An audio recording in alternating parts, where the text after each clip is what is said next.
কিছু স্পেশাল কুসংস্কার। যা একটা লিখ দেখে নিলাম, ঠিক আছে, পুকুর আর কলা গাছ দেখে নেব। দুশালিক,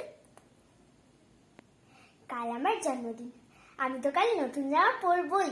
ইয়ে মানে না না, আমাদের বাড়িতে সব নতুন জামা পরা যায় না। বৌমা, তোমার মেয়েকে বলে দাও যে আমাদের বাড়িতে সব নিয়ম নেই, জন্মদিনে নতুন কাপড় পরা যাবে না, কেক কাটা যাবে না, কাল পায়েস করা যাবে না, বলে দিলুম আমি। বৌমা, আর চন্দ্রগ্রহণ, সব খাবারে একটি করে তুলসী পাতা রেখে দাও, ঢাকা চাপা দিয়ে রাখো, আর যেন ওর বাইরে বেরোনি। মা, আমি পরীক্ষা দিতে যাচ্ছি। মা, যা, কলা দেখে নিলাম, নিঘাত আজকে পরীক্ষাটা বাজাবে।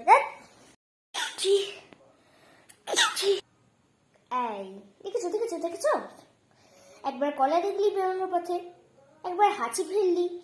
হ্যাঁ রে, সব পড়াগুলো করেছিস তো ঠিক করে? পরীক্ষার হলে গিয়ে সাদা খাতে জমা দিবি না তো? বাবা, এই জলটা নে।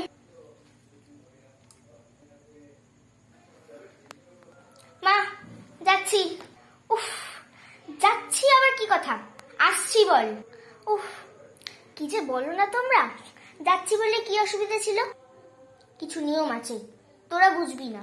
হ্যাঁ, কুসংস্কার। তবে খুব বড় বড় কথা শিখেছিস না?